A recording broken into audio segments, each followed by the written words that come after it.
on this computer.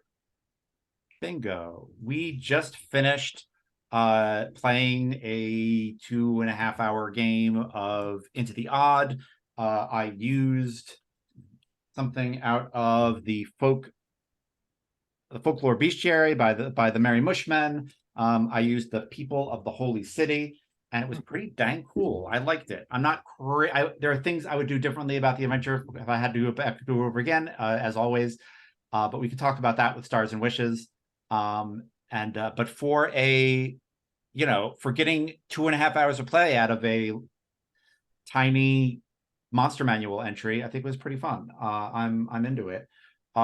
Jay, we'll start with Stars and then we'll go to Wishes. Sure. Any stars? As always, with Into the Odd, I love how fast and evocative the characters go together, right? I think I liked the there's another word, it's not mystery, the knife wielding folks that we ran across. They've got this occult kind of mystery thing going till we get to the end. I give stars to that. Nice. I liked that. And they were eerie, they were creepy, right? So the fight we had with the one kid, I thought he was still up because of the occult creepiness, right? And I'm like, we just don't have enough of whatever to put this thing down, right? Right. Until you told us that he was just making his stamina checks at the end. Right? That was it. He just had a lucky streak of rolls, but that was eerie. So I like that. Yep. I mean, I think it was interesting. He was strength 10, dex 10, will 10, hit points 5. Like, that is it. Kid with a knife. Or not kid. He was a young man. I keep saying kid, and that's terrible. Anyway, Sam, any stars stand out to you?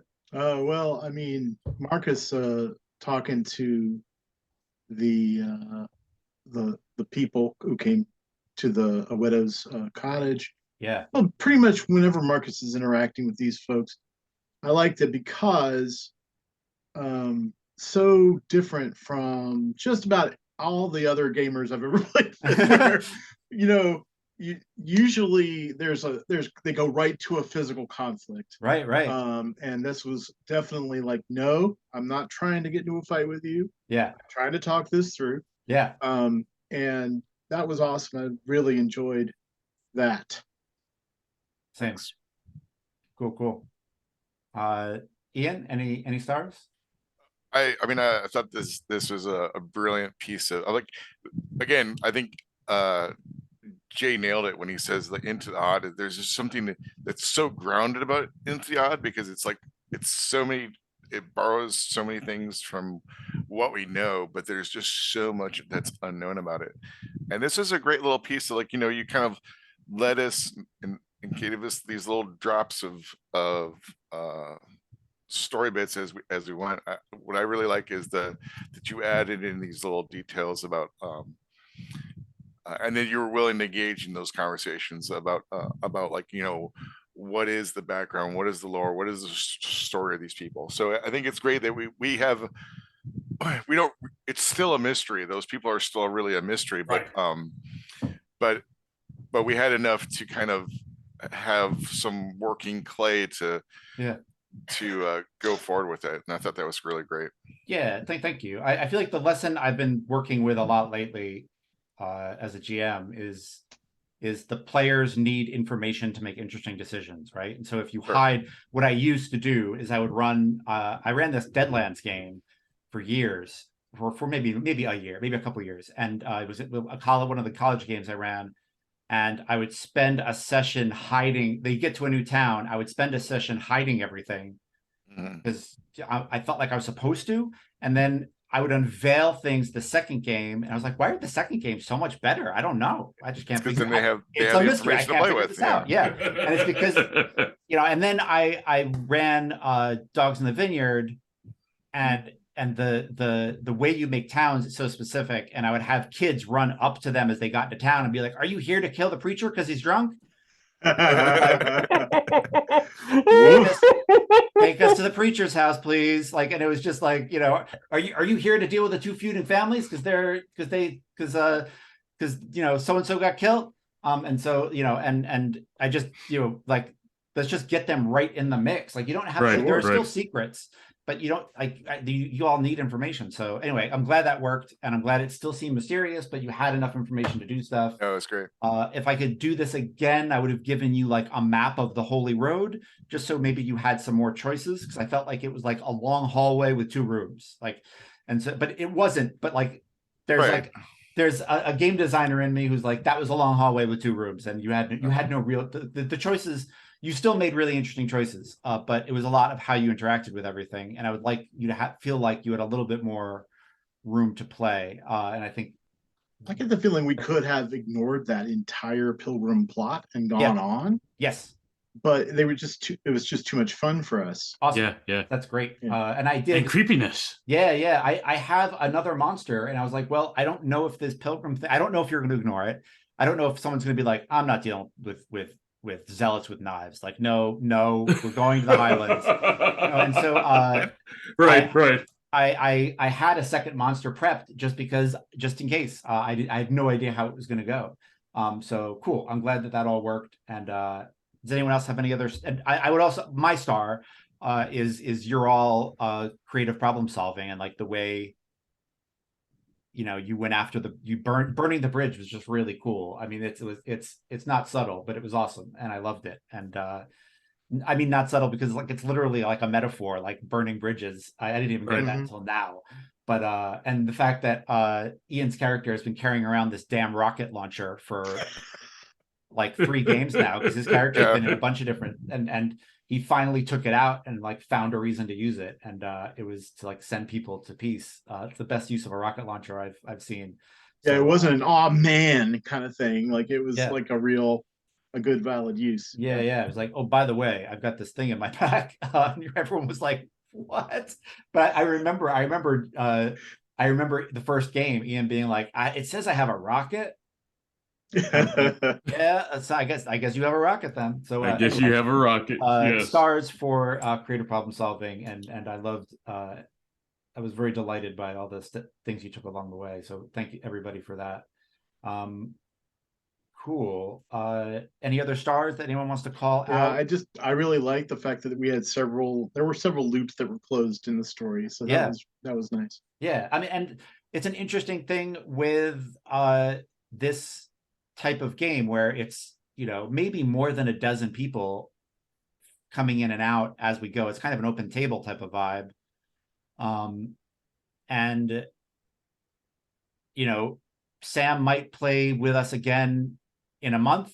He might play with us again in a year. His schedule might close up and he might not come back. So it's like, it was cool. I'm glad that I really liked how you're and that plays into the evocative tables and into the odd, where like you have ashes of somebody in your pack, and what do you do with that? It's really nice. So yeah, they did a lot with that. Like the game, that was a seed that became quite a pearl. Yeah, totally, absolutely. Awesome.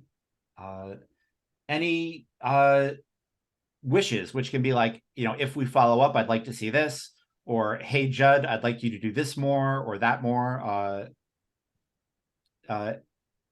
Jay, do you got a wish? Yeah, I think Arnhem would want to know where those folks are going, right? Right. After they drop their knives and walk away, right? Because we know they're not all incorporeal, right? Right. We that young man with the knife, right? He was very much physical, right? Interesting. So where are these folks going, right? What are they going to do next, right? Yeah. Oh, that's interesting. I didn't even think of that. I kind of thought, oh, well, they're just kind of going into the the afterlife, but oh, interesting. Yeah. We'll have to have you run into one of those guys. One of those folks will have to be in the city at some point. That's a cool. I will write that down. Write that down. I like the idea of like you seeing a torchbearer. You see this kid with a torch, and he's got a weird little notebook that he like wears around his neck in a pouch, and you're like, get this kid a knife. That's right. Awesome. I know about you. Yes. Yeah. People of the city. Sam? I would like to know more about how it was that this god was so reprehensible, or what happened to make all the gods' iconography be destroyed, Yeah. wiped out. It seems like an informational hygiene situation where there was some secret or some knowledge that was just too ineffable to be Ooh. okay out in the world, and somebody just said, "Look, I'm going to root you out. I'm going to destroy you root and branch. I'm going to take you and take every last bit, just like Julius Caesar in some cities. I'm going to make sure that everything is destroyed." How did that happen? Why did that happen? Yeah. It's an entire religion that has been wiped out. Yeah. What was the So- word you used? Information. Information Hygiene? hygiene. Oof. Basically, this concept of like, Yeah. you all had this in your brains, and It's gone. why are these people cursed to kill people? Yeah. That's the other Right. reason. Right. Love it. Cool. Ian?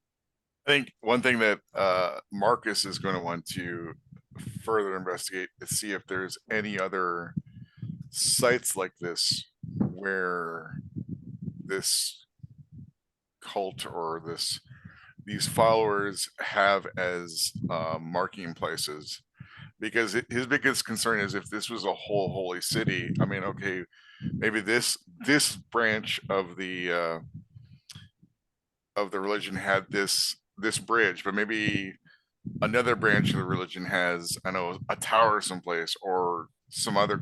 So Yeah. Marcus is going to be really concerned about making sure if he comes across something like this again, he's going to keep his ears open for it and address it as needed. Cool. That's interesting. Other sites like this. I love the idea of other other bridges. That's horrifying. Yeah, I mean, I would love to come out on the Holy Road again. I'd like to add some things to the map. I mean, that's my wishes, is like to kind of, Oh yeah, just again, like yeah, start to make a building map. building the topography out, building Yep. the map, world map out. Yep. Yeah, it's good. That's neat. Cool. Yeah, I think that's about it. Anybody else have any stuff? I feel like that was a good. That was good. That was Yeah, good. It was a great. pleasure playing with you guys. Yeah. Absolute Pleasure pleasure. playing with you. Yeah. Made Nice. my Oh, this was fun. Merry Christmas. Merry to you Christmas, guys. Yeah, I didn't. Yeah, that was definitely not a Christmas related episode, but yeah, Christmas is about knife Except that fighting it's a and present. cycles of violence. Then maybe, but anyway, I'm gonna stop recording.